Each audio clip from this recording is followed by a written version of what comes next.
In this lesson, we'll take a closer look at Route 53, or Amazon's distributed DNS service. It's fairly fully featured, with multiple DNS record types supported and multiple routing algorithms possible.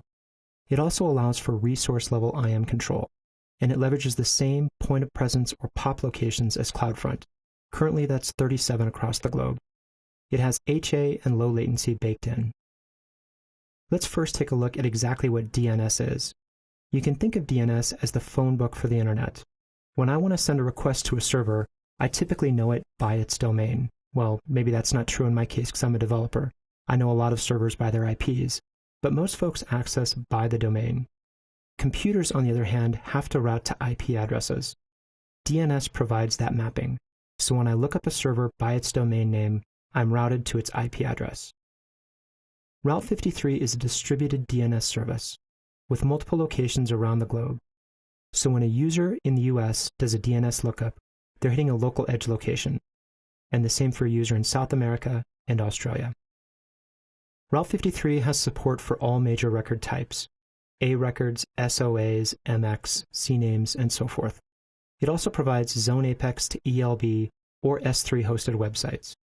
You have control over the TTL, or time to live, which is basically how often the service looks for an update to a DNS record, and wildcard entries are supported as well. Route 53 comes with two routing algorithms.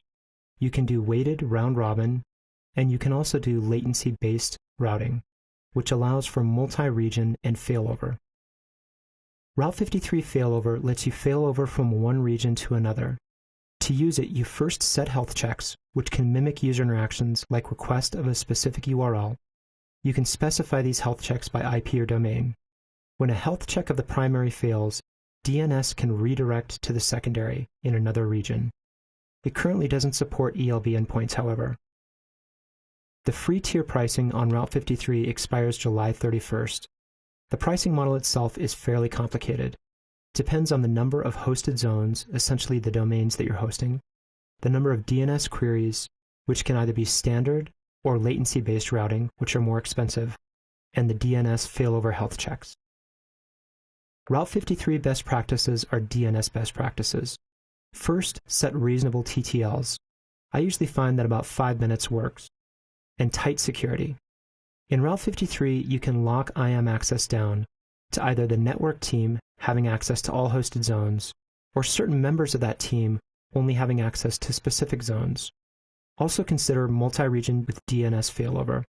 This can be a good solution for mission-critical applications, but it is expensive and it can be very complicated to maintain your systems in two separate regions. In summary, Route 53 supports multiple DNS records and routing algorithms, gives resource-level control from IAM. It leverages the same POP locations as CloudFront, currently 37. It can provide multi-region failover, and it has many facets to its pricing.